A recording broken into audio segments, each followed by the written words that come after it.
রাসূলের কাছে এক বৃদ্ধ এসে বলল, ইয়া রাসূলুল্লাহ, আমার জীবনে তো আমি এমন কোন গুনাহ নাই যে গুনাহ আমি করি নাই।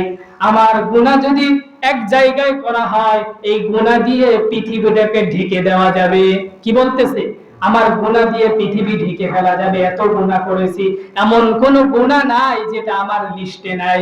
আল্লাহর রাসূলকে বলতেছে, ইয়া রাসূলুল্লাহ, আমার গুনাহ কি ক্ষমা হবে? রাসূল বলতেছে, তুমি কি কালেমা পড়েছো? বলছে, হ্যাঁ, আশহাদু আল্লা ইলাহা ইল্লাল্লাহু ওয়াহদাহু লা শারীকা লাহু ওয়া আশহাদু আন্না মুহাম্মাদান আবদুহু ওয়া রাসূলুহু। ইয়া রাসূলুল্লাহ, আমি কালেমা পড়ে নিয়েছি, আমি আর কখনো গুনাহের দিকে লিপ্ত হব না, এবার কি আমার পাপ ক্ষমা হবে? আল্লাহর রাসূল বলল, আল্লাহ তোমার পাপ সমূহ ক্ষমা করে দিয়েছেন, শুধু ক্ষমা করে দেয়নি, আল্লাহ রাব্বুল আলামিন তোমার ওই পাপগুলো নেকি দ্বারা পরিপূর্ণ করে দিয়েছেন। والذين لا يدعون مع الله إلها آخر ولا يقتلون النفس التي حرم الله إلا بالحق ولا يزنون ومن يفعل ذلك يلقى عصاما। আল্লাহ রাব্বুল আলামিন সূরা ফুরকানের 68 নম্বর আয়াতে জানিয়ে দিচ্ছেন, এবং যারা আল্লাহর সঙ্গে অন্য কোন মাবুদের অংশীদার করে না, আল্লাহ ব্যতীত অন্য কারো ইবাদত করে না, আল্লাহ যে প্রাণকে মর্যাদা দিয়েছেন, আল্লাহ রাব্বুল আলামিন যাকে সম্মান দান করেছেন, তাকে অন্যায়ভাবে হত্যা করে না। نحمده ونستعينه ونستغفره ونؤمن به ونتوكل عليه ونعوذ بالله من شرور أنفسنا ومن سيئات أعمالنا، من يهده الله فلا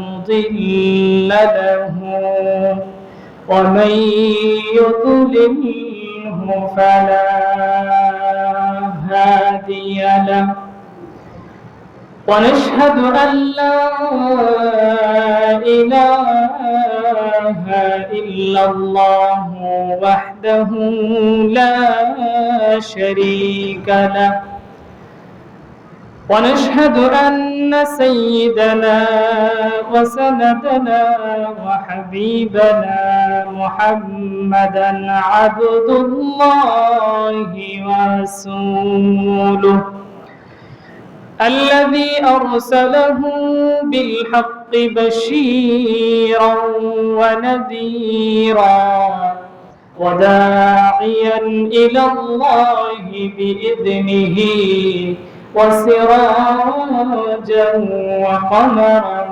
منيرا. أما بعد، فقد قال الله تعالى في كلامه المجيد وفرقانه الحميد: أعوذ بالله من الشيطان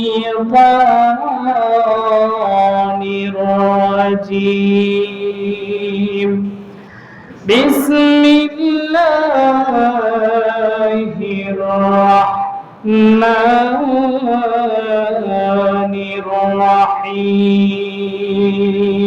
الرحيم.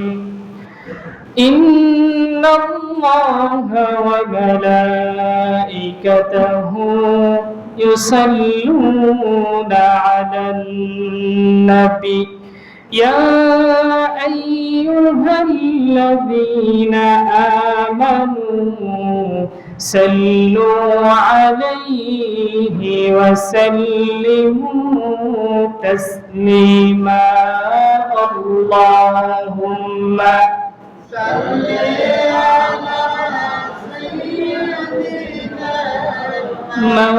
مولانا محمد وعلى آل سيدنا شفيعنا محمد এই জীবনে তোমায় পেলে চাই না কিছু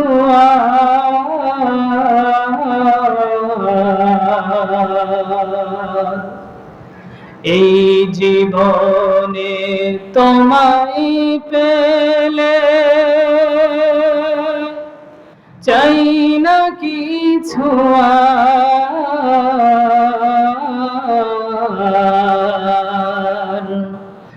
বানাও তোমার প্রিয় বান্দা ও গো পরোয়ার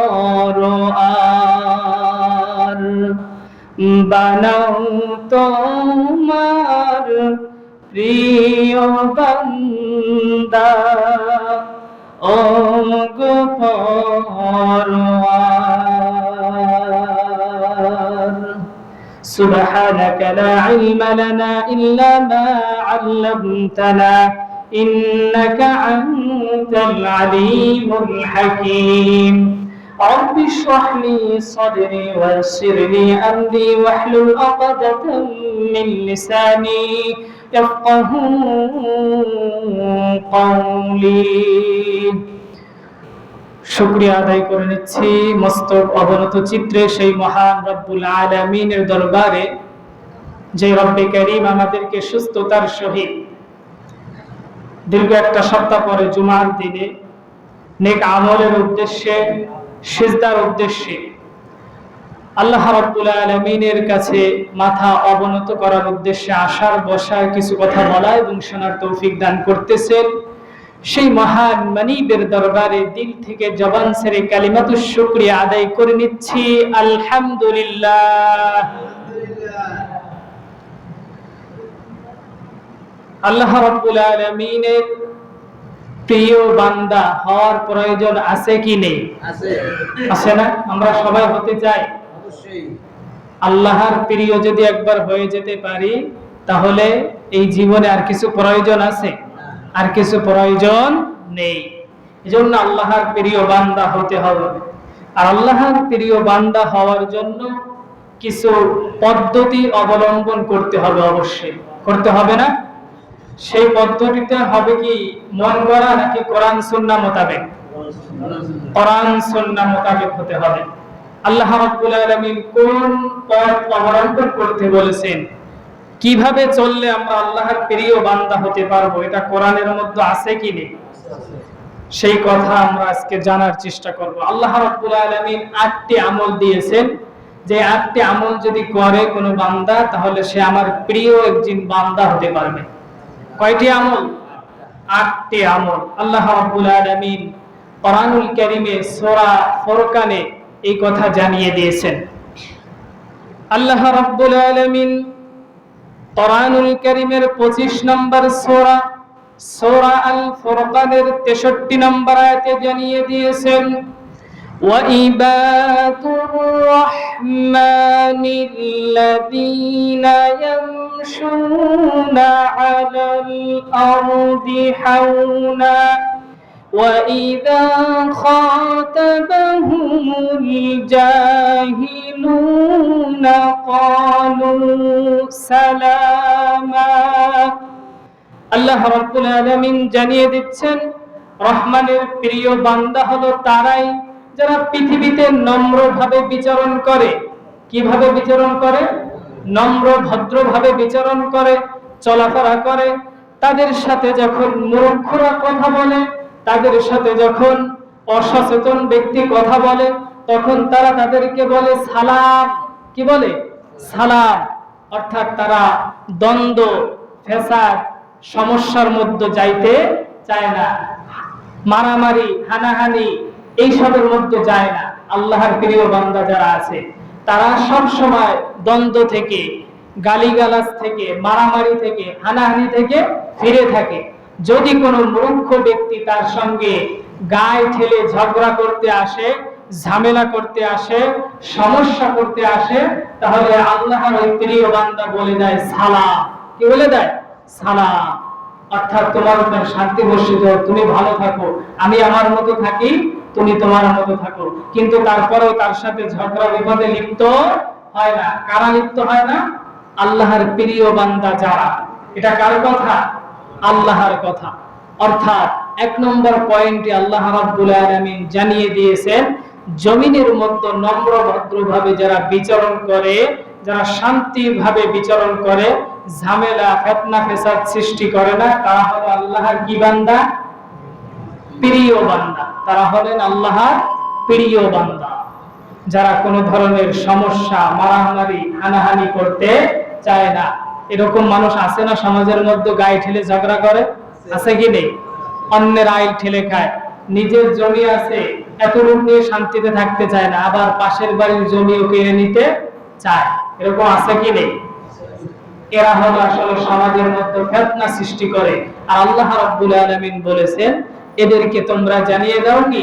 সালাম। অর্থাৎ তুমি তোমার মতো থাকো, আমি আমার মতো থাকি, আমি তোমার সাথে ঝগড়া ফেসাদ করব না। 2 নম্বরে আল্লাহ রাব্বুল আলামিন জানিয়ে দিচ্ছেন,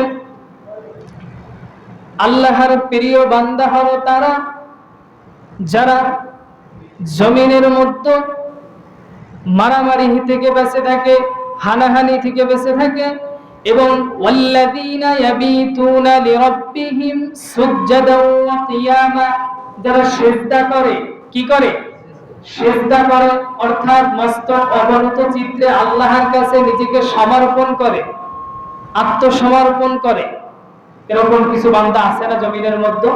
আমরা যে মসজিদে এসেছি আজকে, কি করতে এসেছি? সিজদা করতে এসেছি, তাই না? আল্লাহর কাছে আমাদের মাথাকে, আমাদের নিজেদেরকে সমর্পণ করতে এসেছি। আর আল্লাহ রাব্বুল আলামিন জানিয়ে দিয়েছেন, এই সমস্ত লোক হলো আমার কি বান্দা? প্রিয় বান্দা। আল্লাহ রাব্বুল আলামিন অন্য এক জায়গায় বলে দিয়েছেন, ওয়ালা তামশি ফিল আরদি মারহান ইন্নাকা লান তাখরিকাল আরদা ওয়ালান তাবলুগাল জিবালা তুলা। আল্লাহ রাব্বুল আলামিন বলতেছেন, ভূপৃষ্ঠে তোমরা দম্ভ ভরে চলো না, অহংকারের সহিত চলো না। এটা কার কথা? আল্লাহর কথা। অর্থাৎ জমিনের মধ্যে অহংকার নিয়ে চলাফেরা করা যাবে না। আল্লাহ রাব্বুল আলামিন বলতেছেন, তোমরা তো ইচ্ছা করলে জমিনকে ফাটিয়ে ফেলতে পারবে না, তোমরা তো ইচ্ছা করলে পাহাড়কে উড়ে যেতে পারবে না, তাহলে তোমাদের কিসের অহংকার, কিসের অত দম্ভ?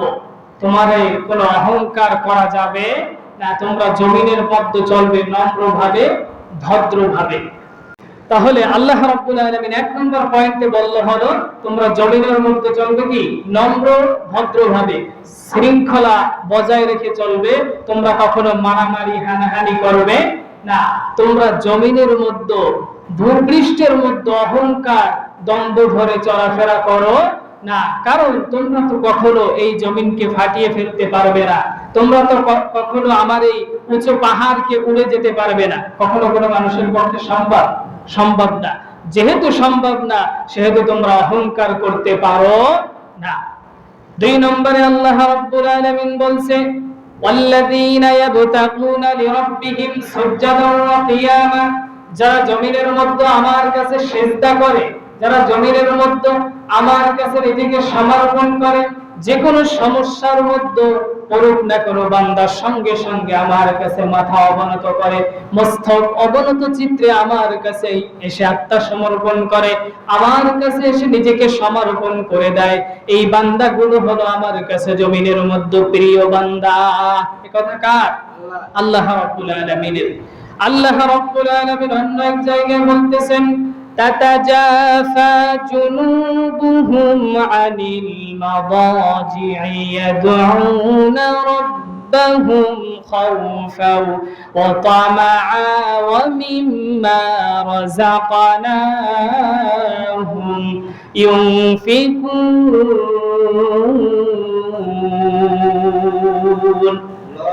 এমন একদল লোক আছে যারা রাতের বেলায় তাদের পার্শ্বদেশ বিছানার মধ্যে বেশিক্ষণ রাখে না, বেশিক্ষণ তারা শুয়ে থাকে না, বেশিক্ষণ তারা বিশ্রাম করে না। কিছু সময় বিশ্রাম করার পরে তারা রাতের বেলায় আমার কাছে সিজদায় অবনত হয়ে যায়। কথা কার? আল্লাহ রাব্বুল আলামিন। অর্থাৎ আল্লাহ রাব্বুল আলামিন বলতেছেন এমন কিছু লোক আছে যারা সব সময় শুধু বিশ্রাম করে না, সব সময় শুধু শুয়ে থাকে না, সারাটি রাত তারা ঘুমের মধ্যে কাটিয়ে দেয় না। কিছু সময় ঘুমায়, আবার কিছু সময় ইবাদত করে, সিজদায় অবনত থাকে। এমন কিছু বান্দা জমিনের মধ্যে আছে, আছে কি নেই? আছে না? আছে। আল্লাহ রাব্বুল আলামিনের হাবিব বলেছেন কোন বান্দা যদি আল্লাহর প্রিয় হতে চায়, কোন বান্দা যদি আল্লাহর কাছে যেতে চায়, তাহলে তাকে এক নম্বরে রাতের সালাতকে তার সঙ্গী বানিয়ে নিতে হবে। আর রাতের সালাত বলা হয় ওই সালাতকে যেটা অর্ধেক রাত্রে পড়া হয়, তাহাজ্জুদের সালাত। কিসের সালাত? তাহাজ্জুদের সালাত। আল্লাহ রাসূল বলেছে তোমরা সারাটি রাত ঘুমিয়ে থেকো না, কিছু সময় ঘুমাও, আবার কিছু সময় কি করো? ইবাদত করো। আল্লাহ রাব্বুল আলামিন তার রাসূলকেও তো অর্ডার করেছিলেন, ইয়া আইয়ুহাল মুযাম্মিল কুমিল লাইলা ইল্লা কলিলা, হে চাদর আবৃতওয়ালা ব্যক্তি, তুমি সারাটি রাত ঘুমিয়ে থাকো না, কিছু সময় দণ্ডায়মান হও আল্লাহর দরবারে। কার দরবারে? আল্লাহর দরবারে।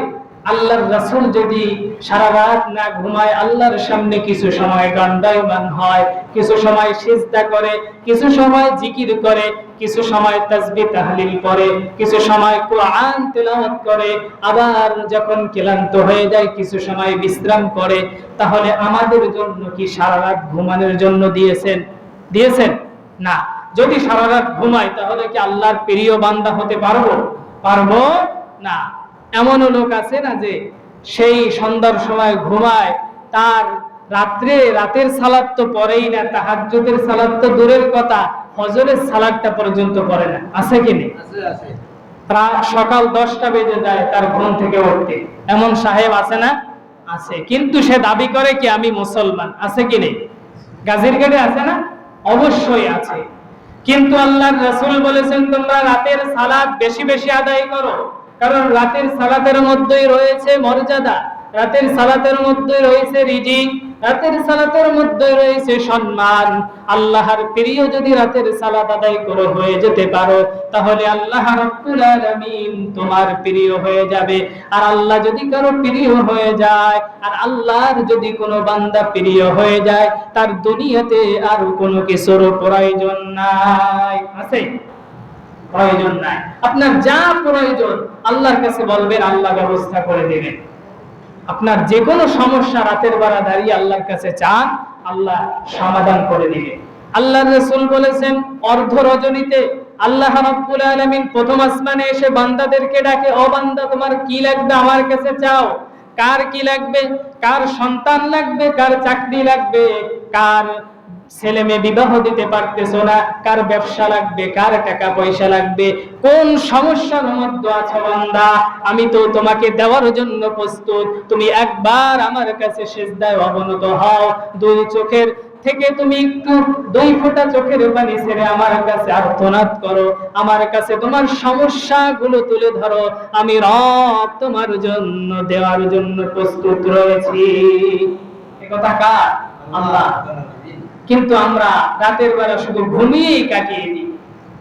প্রেম ভালোবাসা এটা তো প্রকাশ্যে হয় না, এটা তো হবে গোপনে, নাকি? এটা কি প্রকাশ্য হবে? এটা হবে গোপনে।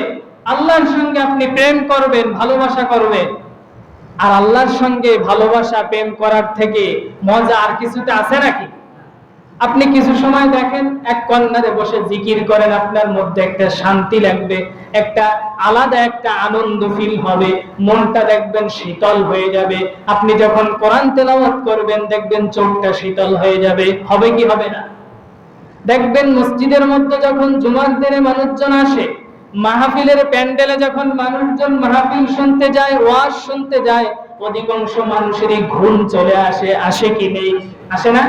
কিন্তু যদি কোনো কনসার্টে যান, কোনো গান বাজনা দেখতে যান, যদি কোনো সিনেমা দেখেন টিভির সামনে বসে, আপনার ঘুম আসে না। এরকম অভিজ্ঞতা আছে কি নেই?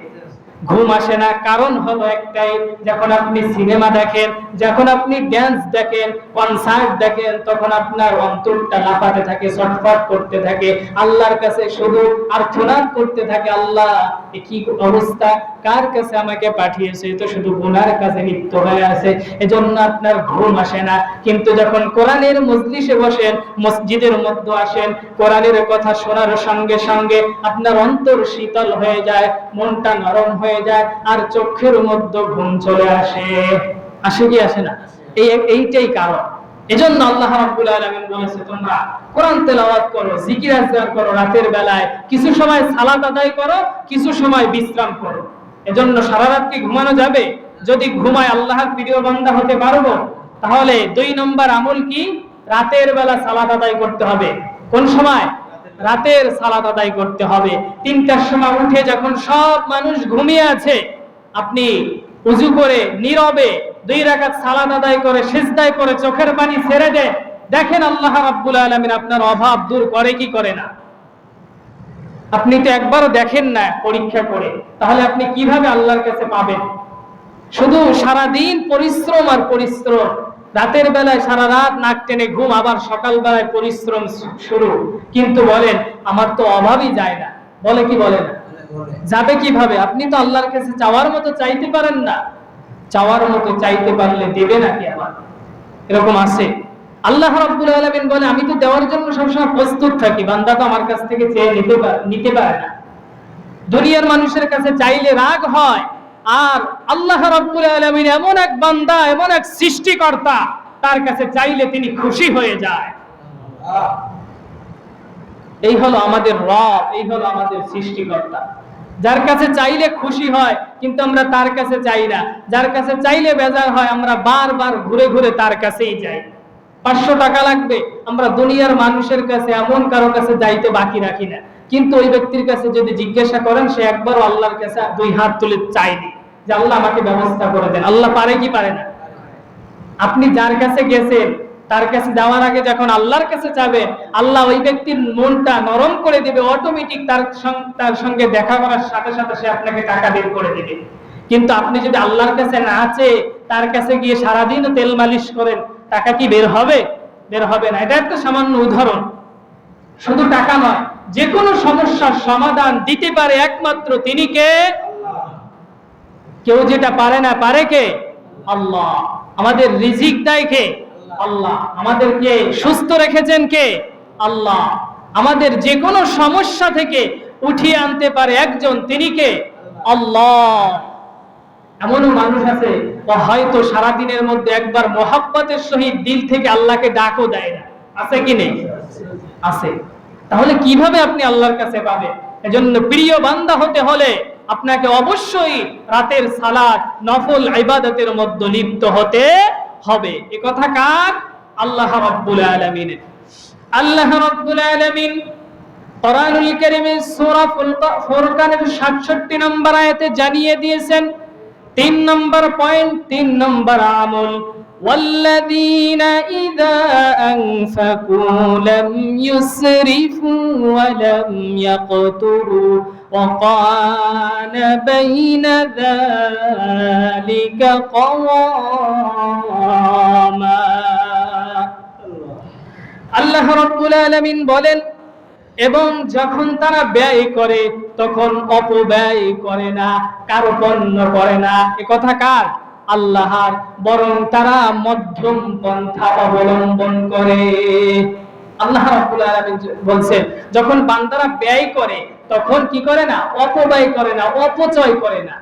আবার বান্দারা কার্পণ্য করে না। কি করে না? কৃপণতা করে না।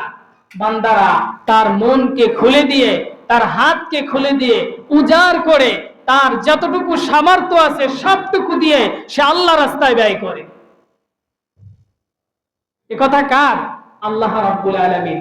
কারা করে? আল্লাহর প্রিয় বান্দা যারা, তারাই এইভাবে ব্যয় করে।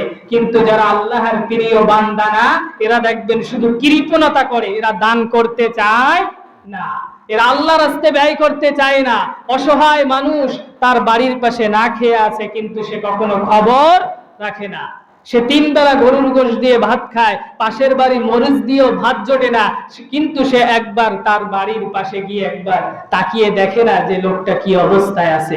সে 10টা জামা পরে, দিনের মধ্যে 2টা জামা পরিবর্তন করে, কিন্তু পাশের বাসার ছেলে পেলে ভালো একটা জামা পরতে পারে না, একটা জামা দিয়ে তার সপ্তাহ চলে যায়, কিন্তু সে কখনো একটা জামা কিনে ওই অসহায় গরিব মানুষটাকে দেয় না। এরা কি আল্লাহর প্রিয় বান্দা?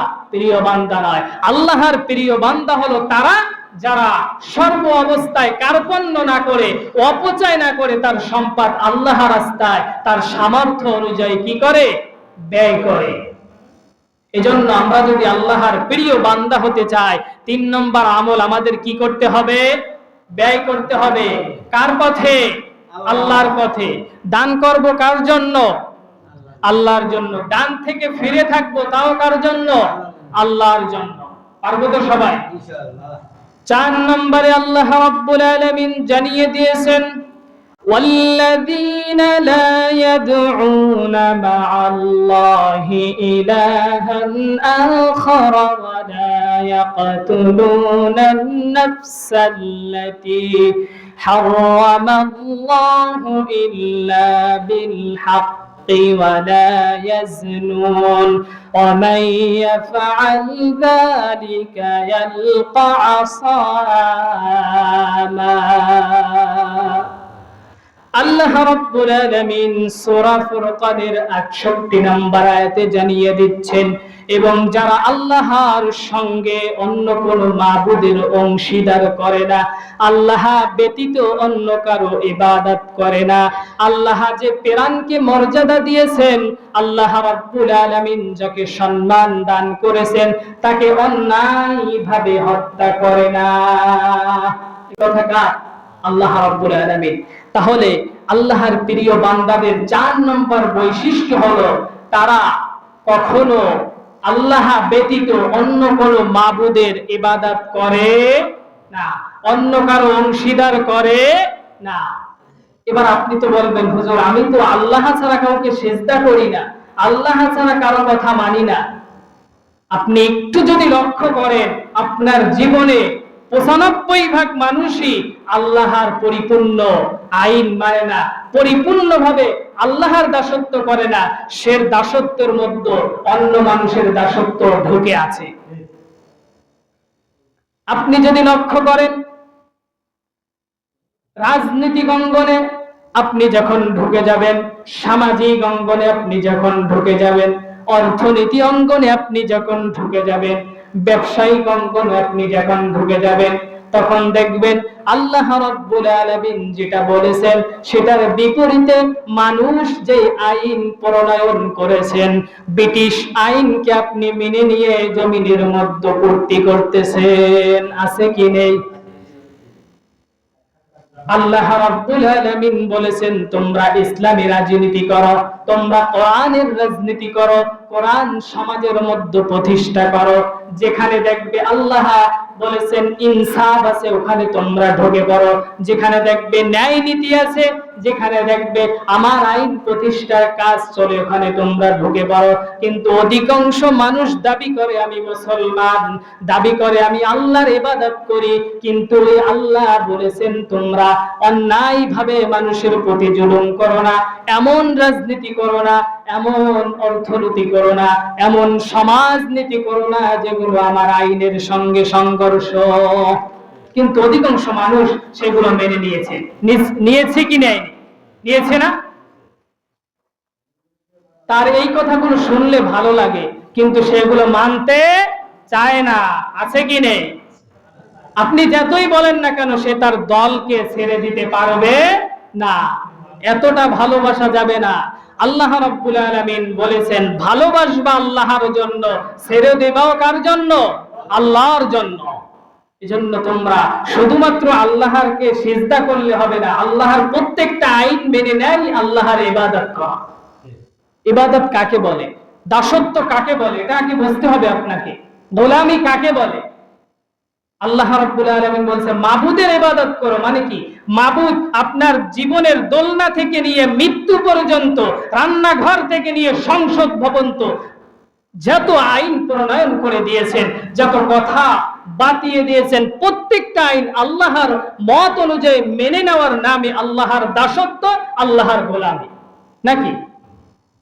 নাকি শুধুমাত্র আপনি মসজিদে মানবেন, আপনার পরিবারে মানবেন, ব্যক্তি জীবনে মানবেন, অর্থনীতিতে মানা যাবে না, আদালতে মানা যাবে না, রাজনৈতিক অঙ্গনে মানা যাবে না, সামাজিক অঙ্গনে মানা যাবে না, এরকম নাকি? না, সব জায়গায় মানতে হবে।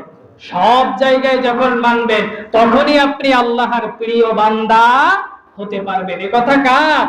আল্লাহ রাব্বুল আলামিনের। এরপরে আল্লাহ রাব্বুল আলামিন বলেছেন আমি যাদেরকে মর্যাদা দান করেছি তাদেরকে অন্যায়ভাবে হত্যা করা যাবে না। আল্লাহ রাব্বুল আলামিন যাদেরকে মর্যাদা দান করেছেন তাদেরকে অন্যায়ভাবে হত্যা করা যাবে না। আমাদের বাংলাদেশে এরকম কোনো কাজ হয়নি, হয়েছে? অন্যায়ভাবে কাউকে হত্যা করে নাই। আমাদের রাজনীতি যে নেতারা আছে তারা আলহামদুলিল্লাহ যথেষ্ট পেশায়, তারা কোনো নির্দোষ মানুষকে ফাঁসি দেয়নি, নির্দোষ মানুষকে জেলের মধ্যে রাখেনি, নাকি? কিন্তু আল্লাহ নিষেধ করেছেন, কিন্তু তারা করেছে। তাহলে বোঝা গেল এরা আল্লাহর প্রিয় বান্দা নয়। আর আল্লাহর প্রিয় যে নয় সে কিভাবে জান্নাতে যাবে?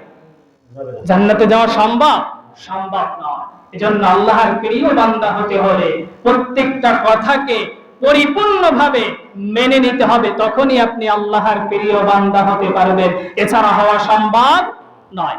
5 নম্বরে আল্লাহ রাব্বুল আলামিন বলেছেন ওয়ালা ইয়াজনুন, তোমরা ব্যভিচার করো না। কি করো না? জিনা, ব্যভিচার করো না।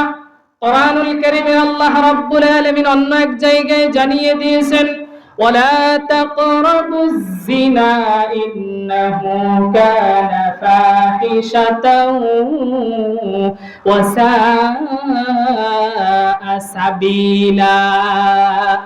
আর ব্যভিচারের কাছেও যেও না, তোমরা নিশ্চিতভাবে অশ্লীল ও মন্দ কাজ থেকে দূরে থাকো। এ কথা কার? আল্লাহ। জিনা ব্যভিচারের ধারে কাছেও যেও না, এ কথা কে বলেছে? আল্লাহ রাব্বুল আলামিন। সমাজের মধ্যে জিনা ব্যভিচার হয় কয়েকটি কারণে। 1 নম্বর বিষয় হলো সমাজের মধ্যে অশ্লীল সিনেমা, অশ্লীল নাটকের কারণে মানুষ জিনার দিকে ধাপিত হয়। হয় কি হয় না? আমার যুবক ভাইয়েরা, যুবক বোনেরা এই জিনা ব্যভিচার অশ্লীলতার দিকে দিন দিন ঢুকে পড়তেছে। এর 1 নম্বর কারণ হলো সমাজের মধ্যে ওপেনলি এই যে নাটক, সিনেমা, অশ্লীল ঘরে ঘরে প্রত্যেকের পকেটে পকেটে ঢুকে গিয়েছে, আছে কি নেই? আর এই একটা কারণেই অধিকাংশ মানুষ জিনার মধ্যে ধাবিত হয়ে যাচ্ছে। আর আল্লাহ বলেছেন তোমরা জিনার ধারে কাছেও যেও না। তাহলে জিনা ব্যভিচার যদি বন্ধ করতে হয় 1 নম্বরে গোড়ায় হাত দিতে হবে। রাষ্ট্রীয়ভাবে ওই সিনেমা হলগুলো বন্ধ করতে হবে যেখান থেকে অশ্লীল সিনেমা সাপ্লাই দেয়, যেখান থেকে অশ্লীল নাটক সাপ্লাই দেয়। এগুলো যদি আমরা বন্ধ করতে পারি তাহলে আমাদের সমাজ থেকে জিনা ব্যভিচার দূর হয়ে যাবে। আল্লাহ রাব্বুল আলামিনের কথা ওয়ালা ইয়াজনুন, তোমরা জিনা ব্যভিচারের ধারে কাছেও যেও না। ওয়ালা তাকরাবুজ জিনা ইন্নাহু কানা ফাহিশা ওয়া সাআ সাবিলা। তাহলে জিনা ব্যভিচার থেকে বেঁচে থাকতে হলে নাটক, সিনেমা, অশ্লীলতা থেকে ফিরে থাকতে হবে কি হবে না? 2 নম্বর যে পয়েন্ট সেটা হলো সমাজের মধ্যে বেপরদার কারণে জিনা ব্যভিচার বেড়ে গিয়েছে। কিসের কারণে? বেপরদার কারণে। আমার মা বোনেরা, আপনার মেয়ে, আপনার নাতিরা, তারা তাদের সৌন্দর্যকে সমাজের মধ্যে ফুটিয়ে তোলে। যে যেভাবে পারে বাড়ি থেকে যখন বের হয় নিজের সৌন্দর্যকে সুদর্শন, তাদের যে সৌন্দর্যগুলো আছে এগুলো প্রদর্শন করার চেষ্টা করে, সমাজের মধ্যে মানুষের মাঝে প্রেজেন্ট করার চেষ্টা করে। আর এই প্রেজেন্ট করার কারণে যুবক ভাইয়েরা যুবতীরা আস্তে আস্তে জিনার মধ্যে, ব্যভিচারের মধ্যে লিপ্ত হয়ে যাচ্ছে। এজন্য জিনা ব্যভিচারের ধারে কাছেও যেও না। এটার মানে হলো তোমরা এই থেকে বেঁচে থাকো। যখন তোমরা বাহিরে বের হবে, তোমাদের চক্ষুকে কি করো? শীতল করো, নিচের দিকে তাকিয়ে থাকো। এই কথা বলেছেন কে? আল্লাহ রাব্বুল আলামিন। এমন নাটক সিনেমা দেখা যাবে না যেটা দেখলে আপনার মধ্যে জেনার সুরসুরি উঠবে, যেটা দেখলে আপনার মধ্যে ব্যভিচারের মতো জঘন্য জিনিস আপনার মধ্যে খায়েশ মুক্ত হবে। এমন কাজ করা যাবে না। আর এটা থেকে যখনই বেঁচে থাকবো, তখন আপনি জেনা ব্যভিচার থেকে বেঁচে থাকতে পারবেন, এছাড়া সম্ভব নয়। আল্লাহ রাব্বুল আলামিন জানিয়ে দিয়েছেন, يضاعف له العذاب يوم القيامة ويخلد فيه مهانا। কিয়ামতের দিন তার শাস্তি বৃদ্ধি করে দেয়া হবে। আল্লাহ রাব্বুল আলামিন বলছেন, দ্বিগুণ করে তাদের শাস্তিকে বৃদ্ধি করে দেয়া হবে। কাদের শাস্তি? কাদের শাস্তি? আল্লাহ রাব্বুল আলামিন বলেছেন, যারা এই কাজগুলোতে লিপ্ত হবে, অর্থাৎ যারা মানুষকে অন্যায়ভাবে হত্যা করবে, যারা আল্লাহ ছাড়া অন্য কারো ইবাদত করবে, যারা জিনা ব্যভিচারে লিপ্ত হবে, তাদেরকে কিয়ামতের দিন শাস্তিকে দ্বিগুণ গুণে বাড়িয়ে দেয়া হবে। কে বলেছেন? আল্লাহ রাব্বুল আলামিন বলেছেন। তাদেরকে লাঞ্ছিত করা হবে, তাদের অবস্থা হবে খুবই লাঞ্ছনাদায়ক, তাদের অবস্থা হবে খুবই ভয়াবহ অবস্থা। ওয়াখলুদ ফীহি মুহানা, তাদের অবস্থা খুবই ভয়াবহ হবে। এমন একটা পরিস্থিতি হবে যেখান থেকে তারা বের হতে পারবে না। এজন্য অন্যায়ভাবে কাউকে হত্যা করা যাবে না, কাউকে জেলে ভরে রাখা যাবে না, কারো প্রতি জুলুম অত্যাচার করা যাবে না, কারো হক নষ্ট করা যাবে না, আল্লাহ ব্যতীত অন্য কারো ইবাদত করা যাবে না, এবং জিনা ব্যভিচারের ধারে কাছেও যাওয়া যাবে না। যদি আমরা এ থেকে বেঁচে থাকতে পারি, তাহলে এই শাস্তির আওতা থেকে বেঁচে থাকতে পারবো। এছাড়া এই শাস্তির আওতা থেকে বাঁচা সম্ভব নয়।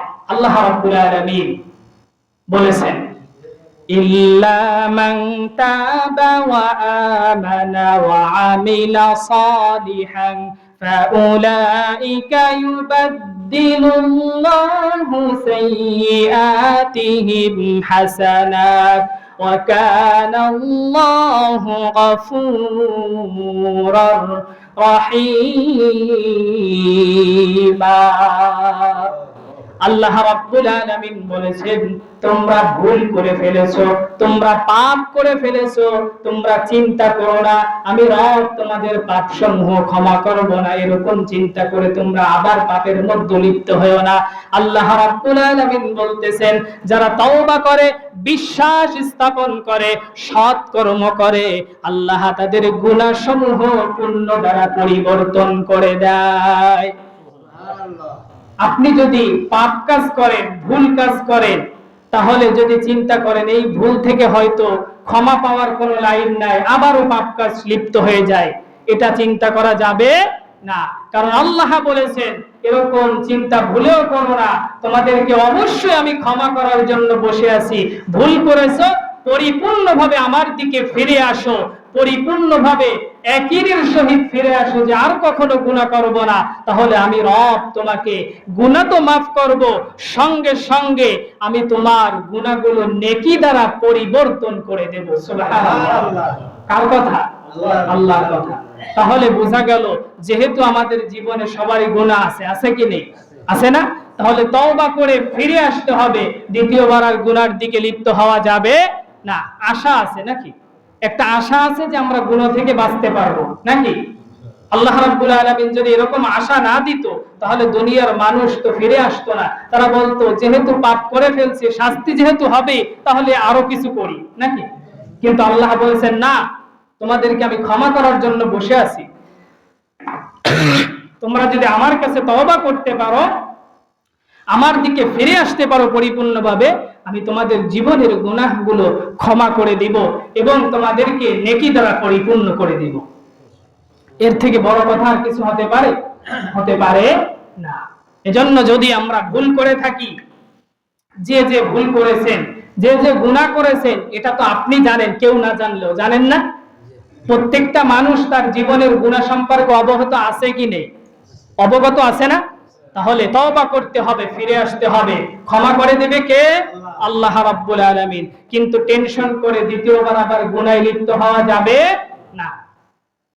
ইবনে জারির রাহমাতুল্লাহি আলাইহি তার তাফসীরের মধ্যে তিনি লিখেছেন, হযরত আবু হুরায়রা রাদিয়াল্লাহু তাআলা আনহুর কাছে এক বুড়ি এসে বলতেছে, ও আবু হুরায়রা, আমি তো গুনাহ করে ফেলেছি, জিনা করে ফেলেছি, ব্যভিচার করে ফেলেছি।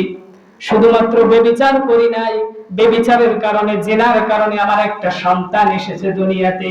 আমি এই সন্তানকে আবার মেরে ফেলেছি।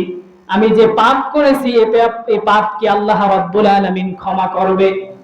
বুড়ি বলতেছে, আমার এই পাপ কি আল্লাহ রাব্বুল আলামিন ক্ষমা করবে? আবু হুরায়রা বলতেছে, না, তোমার এই পাপ আল্লাহ কোনোদিন ক্ষমা করবে না, তুমি চলে যাও। এবার সকাল বেলায় হযরত আবু হুরায়রা রাদিয়াল্লাহু তাআলা আনহু রাসূলের সঙ্গে ফজরের সালাত জামাতের সহিত আদায় করেছেন। আদায় করে রাসূলকে বলতেছেন, ইয়া রাসূলুল্লাহ, রাতের বেলা এক বুড়ি এসে আমার কাছে জিজ্ঞাসা করেছেন, তিনি জিনা করেছেন, বাচ্চা হয়েছে, আবার ওই বাচ্চাকে সে মেরে ফেলেছেন, তার এই পাপ কি আল্লাহ ক্ষমা করবে? এবার আল্লাহর রাসূল বলতেছে, ও আবু হুরায়রা, যাও তার কাছে গিয়ে বলো, সে যদি সঠিকভাবে তওবা করে আল্লাহর দিকে ফিরে আসতে পারে, তাহলে আল্লাহ রাব্বুল আলামিন তার পাপসমূহ হয়তো ক্ষমা করে দিবে। আবু হুরায়রা সঙ্গে সঙ্গে দৌড় দিয়ে চলে গেলেন যে, হায় আফসোস, আমি কি করে ফেলেছি। বুড়ি তো টেনশনে পড়ে গেছে হয়তো। তিনি সঙ্গে সঙ্গে বুড়িকে খুঁজতে খুঁজতে রাস্তার মধ্যে পেলেন এবং বললেন, তোমার পাপ আল্লাহ ক্ষমা করতে পারে যদি তুমি আল্লাহর কাছে খাস দিলে তওবা করে ফিরে আসতে পারো। তাহলে বোঝা গেল, পাপ করলে এই পাপ থেকে ফিরে আসার একটা রাস্তা আছে, আছে কি নেই? সেটা কি? তওবা। কি করতে হবে? তওবা করতে হবে। রাসূলের কাছে এক বৃদ্ধ এসে বলল, ইয়া রাসূলুল্লাহ, আমার জীবনে তো আমি এমন কোন গুনাহ নাই যে গুনাহ আমি করি নাই। আমার গুনাহ যদি এক জায়গায় করা হয়, এই গুনাহ দিয়ে পৃথিবীটাকে ঢেকে দেওয়া যাবে। কি বলতেছে? আমার গুনাহ দিয়ে পৃথিবী ঢেকে ফেলা যাবে, এত গুনাহ করেছি, এমন কোন গুনাহ নাই যেটা আমার লিস্টে নাই। আল্লাহর রাসূলকে বলতেছে, ইয়া রাসূলুল্লাহ, আমার গুনাহ কি ক্ষমা হবে? রাসূল বলতেছে, তুমি কি কালেমা পড়েছো? বলছে, হ্যাঁ, আশহাদু আল্লা ইলাহা ইল্লাল্লাহু ওয়াহদাহু লা শারীকা লাহু ওয়া আশহাদু আন্না মুহাম্মাদান আবদুহু ওয়া রাসূলুহু। ইয়া রাসূলুল্লাহ, আমি কালেমা পড়ে নিয়েছি, আমি আর কখনো গুনাহের দিকে লিপ্ত হব না, এবার কি আমার পাপ ক্ষমা হবে? আল্লাহর রাসূল বলল, আল্লাহ তোমার পাপ সমূহ ক্ষমা করে দিয়েছেন। শুধু ক্ষমা করে দেয়নি, আল্লাহ রাব্বুল আলামিন তোমার ওই পাপগুলো নেকি দ্বারা পরিপূর্ণ করে দিয়েছেন। সুবহানাল্লাহ। তাহলে বোঝা গেল, গুনাহ যতই করি না কেন, পাহাড় সমান যদি হয়, সমুদ্রের ফেনা সমান যদি হয়, তওবা করলে ফিরে আসার একটা রাস্তা আছে নাকি? যদি খাস দিলে তওবা করতে পারি, কিন্তু সেই তওবাটা করতে হবে কি হবে না? এমন ভাবে করতে হবে যার কখনো গুনাহ করব না। এমন ভাবে যদি আসতে পারি, তাহলে আল্লাহ রাব্বুল আলামিন অবশ্যই ক্ষমা করে দিবেন। কারণ হলো, এক সাহাবী আল্লাহর রাসূলের কাছে কিছু পাখির বাচ্চা নিয়ে এসেছেন। বাচ্চাগুলো কিচির মিচির করতেছে, আর বারবার পাখির ওই মাটা পাখির বাচ্চার কাছে চলে আসতেছে। আল্লাহর রাসূল বলল, সাহাবী, তুমি পাখির বাচ্চাগুলো কেন নিয়ে এসেছো? বলতেছে, পাখির বাচ্চাগুলো বৃষ্টিতে ভিজতেছে, ভালো বাসস্থান নাই, এজন্য আমি নিয়ে এসেছি। কিন্তু তার মা তাদেরকে ছাড়তে চায় না, জীবনের মায়া ত্যাগ করে তারপরও বারবার এই বাচ্চার কাছে চলে আসতেছে, এত মায়া তাদের মধ্যে। আল্লাহর রাসূল বলল, ও সাহাবী, তুমি যে এই পাখির বাচ্চার মার মধ্যে যে মায়াটুকু দেখতেছো, এই মায়া হলো মাত্র এক ভাগ। আল্লাহ রাব্বুল আলামিন 99টা ভাগের এক ভাগ মায়া পৃথিবীর মানুষের মধ্য দিয়ে দিয়েছেন, এক ভাগ ক্ষমা পৃথিবীর মানুষের মধ্য দিয়ে দিয়েছেন, এক ভাগ করুণা পৃথিবীর মানুষের মধ্য দিয়ে দিয়েছেন, এবং অন্য যে 99 যে ভাগটি আছে, ওই ভাগ আল্লাহ রাব্বুল আলামিন তার নিজের কাছে রেখে দিয়েছেন। তাহলে বোঝো, যেই এক ভাগের কারণে পৃথিবীর মানুষ এত মায়ায় পড়তে পারে, এত ভালোবাসায় পড়তে পারে, এত ক্ষমার মধ্যে পড়তে পারে, যে আল্লাহর কাছে 99 ভাগ আছে, ওই আল্লাহ কি তোমাকে ক্ষমা করতে পারে না? পারে কি পারে না? তাহলে সেই 99 ভাগ কি সামান্য কোনো কিছু? আল্লাহর দয়া কি সামান্য? যার কোনো কুল কিনারা নাই, আপনি যদি তওবা করে ফিরে আসেন, আল্লাহ সর্ব অবস্থায় ক্ষমা করার জন্য কি প্রস্তুত। আল্লাহ রাব্বুল আলামিন বলেছেন, ওয়ামান তাবা ওয়া আমিলা সালিহান ফাইন্নাহু ইয়াতুবু ইলাল্লাহি মাতাবা। এবং যে ব্যক্তি তওবা করে সৎ কর্ম করে সে মূলত আল্লাহর দিকে যথাযথ ফিরে আসে। অর্থাৎ আপনি ভুল করেছেন, অনেক পাপ করেছেন, কিন্তু তওবা করেছেন, সৎকর্ম করা শুরু করেছেন, গুনার দিকে আর যান নেই। অর্থাৎ বোঝা গেল আপনি কার দিকে ফিরে এসেছেন? আল্লাহর দিকে। আল্লাহ আপনার এই সৎ কাজের কারণে ওই পিছনের গুনাহগুলো নেকি দ্বারা পরিপূর্ণ করে দিবেন। এজন্য তওবা করতে আমরা পারবো তো সবাই? তওবা করতে হবে। 6 নম্বরে আল্লাহ রাব্বুল আলামিন জানিয়ে দিয়েছেন, ওয়াল্লাযীনা লা ইয়াশহাদুনা আয-যুরা ওয়া ইযা মাররু বিল-লাগwi মাররু কিরামা। রহমানের বান্দা হলো তারা যারা অন্যায়ভাবে কাজে শামিল হয় এবং অসৎ কাজের মধ্যে লিপ্ত হয়, খারাপ কাজের মধ্যে লিপ্ত হয়। যখন কোন বেহুদা কার্যকলাপের নিকট দিয়ে তারা যায়, যখন কোন খারাপ কাজের কার্যকলাপের কাজ দিয়ে তখন যায়, তারা সঙ্গে সঙ্গে আল্লাহকে স্মরণ রেখে আল্লাহর দিকে ফিরে আসে। কার কথা? আল্লাহর কথা। অন্যায় কাজ করে ফেলেছেন, তওবা করেছেন, কিন্তু দ্বিতীয়বার আবার ওই অন্যায় কাজের কাছ থেকে যাচ্ছেন, কিন্তু আপনি আল্লাহকে স্মরণ রেখে অশ্লীলতার মধ্যে লিপ্ত না হয়ে ফিরে এসেছেন, তাহলে আপনি কার প্রিয় বান্দা হয়ে গিয়েছেন? আল্লাহর প্রিয় বান্দা হয়ে গিয়েছেন। আল্লাহ রাব্বুল আলামিন 7 নম্বরে জানিয়ে দিয়েছেন, ওয়াল্লাযীনা ইযা যুক্কিরু বিআয়াতি রাব্বিহিম লাম ইয়াখিরু আলাইহা সুম্মান ওয়া উময়ানা। কোরআন থেকে তাদেরকে উপদেশ দেয়া হলো। যখন উপদেশ দেয়া হয়, কোরআনের নসিহত যখন মানুষের সামনে করা হয়, তখন তারা বধির হয়ে থাকে না, তারা সঙ্গে সঙ্গে কোরআনের কথাগুলো মেনে নেয়। কথা কার? আল্লাহ। এই যে আপনারা কোরআন থেকে কথা শুনতেছেন না, আমি যে শুরু থেকে কথা বলেছি, প্রত্যেকটা কথার শুরুতে একটা কোরআনের আয়াত তেলাওয়াত করেছি কি করি নাই? করেছি না? সূরা ফুরকান থেকে আমরা আলোচনা করতেছি। আল্লাহ বলেছেন এই কোরআন থেকে যখন তাদের কাছে নসিহত করা হয়, তারা বধির হয়ে বসে থাকে না, সঙ্গে সঙ্গে শোনার সঙ্গে সঙ্গে তারা কোরআনের আয়াতগুলো মেনে নেয়, জীবনে অ্যাপ্লাই করে নেয়। আর এরা হলো কার প্রিয় বান্দা? আল্লাহর প্রিয় বান্দা। তাহলে আল্লাহর প্রিয় বান্দা হতে হলে জীবনে যা কিছু করেছেন পিছনের কথা বাদ দিয়ে দেন। আপনি এখন কোরআন থেকে যা শুনতেছেন সঙ্গে সঙ্গে মেনে নেবেন, বধির হয়ে থাকা যাবে না, মেনে নিতে হবে। কখনো এটার বিরুদ্ধে আচরণ করা যাবে না। আপনি মানতেছেন না, এটা একটা বিষয়, ব্যক্তিভাবে মানতেছেন না, কিন্তু যদি বিরুদ্ধাচরণ করেন তাহলে জঘন্য কিছু হয়ে গেল। জঘন্য কিছু করা যাবে? যাবেন। আপনি নামাজ পড়তেছেন না, এটা একটা বিষয়, আপনি ফাসিক হয়ে গিয়েছেন, কিন্তু আপনি বললেন নামাজ না পড়লে কি হয়েছে, তোমার পড়া তুমি পড়ো, আমি পড়বো না, তাহলে আপনি কি হয়ে যাবেন জানেন? সঙ্গে সঙ্গে কাফের হয়ে যাবে। তাহলে এটা করা যাবে? যাবে না। এজন্য বিরুদ্ধাচরণ করা যাবে না, বধির হয়ে থাকা যাবে না, সঙ্গে সঙ্গে মেনে নিতে হবে। পারবো তো সবাই? কোরআনের কথা মেনে নিতে হবে। 8 নম্বরে আল্লাহ রাব্বুল আলামিন জানিয়ে দিয়েছেন, ওয়াল্লাযীনা ইয়াকুলুনা ربنا هب لنا من أزواجنا وذرياتنا قرة أعين واجعلنا للمتقين إماما। আল্লাহ রাব্বুল আলামিন বলতেছেন, যারা বলে হে আমাদের পালনকর্তা, আমাদের স্ত্রীদের পক্ষ থেকে, আমাদের সন্তানদের পক্ষ থেকে আমাদের জন্য চোখের শীতলতা ব্যবস্থা করে দাও, তারা হলো আল্লাহর প্রিয় বান্দা। কার প্রিয় বান্দা? আল্লাহর প্রিয় বান্দা। স্ত্রীদের থেকে, সন্তানদের থেকে যদি শান্তি পাওয়া যায়, এর থেকে আর বড় শান্তি হতে পারে? আপনারা তো বুঝতে পারবেন, আপনাদের যাদের সংসার আছে, ঘরের মধ্যে যদি অশান্তি থাকে, এর থেকে বড় অশান্তি আর কিছু তো আছে? সারাদিন জমিনের মধ্যে বিচরণ করেছেন, কষ্ট করেছেন, কোনো কিছু হবে না।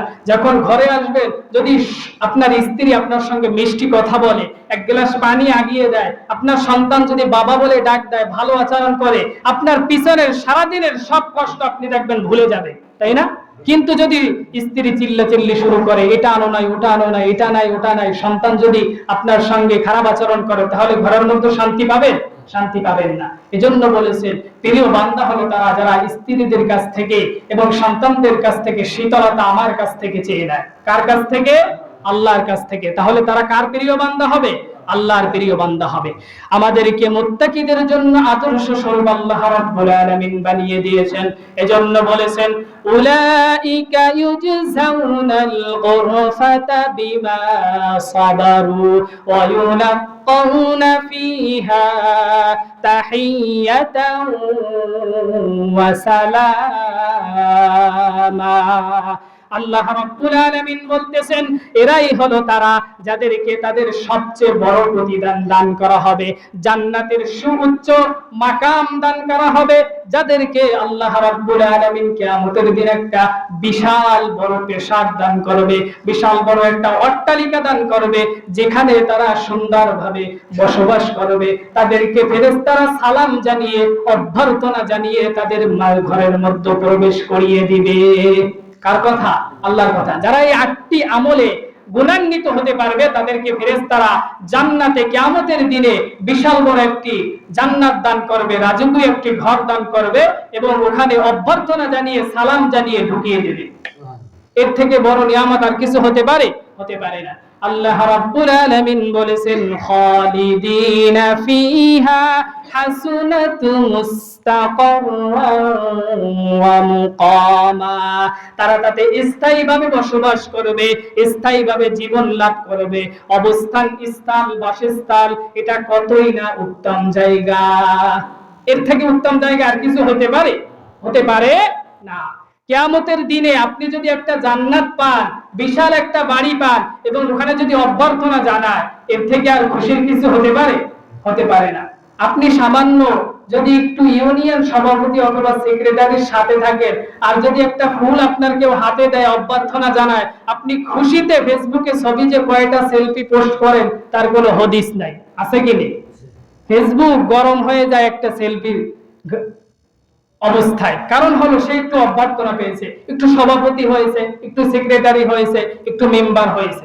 কিন্তু আল্লাহ রাব্বুল আলামিন বলতেছে সামান্য কিছু না, ওই কিয়ামতের দিনে জান্নাত দান করা হবে, ফেরেশতারা তাদেরকে নিজে গিয়ে অভ্যর্থনা জানাবে, সালাম জানাবে। তাহলে কোরআন থেকে আমল করতে হবে কি হবে না? অবশ্যই হবে। এজন্য আমরা যদি জীবনে এরকম আমলগুলো গড়ে নিতে পারি, জীবনটা যদি সুন্দরভাবে গড়ে নিতে পারি, আল্লাহর রঙে যদি রাগান্বিত করতে পারি, তাহলে জীবন সুন্দর হয়ে যাবে, তাই না?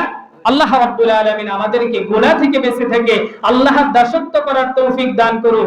রাতের সালাত আদায় করে আল্লাহর কাছে সবকিছু চেয়ে নেওয়ার তৌফিক দান করুন। সকলে বলুন আমিন।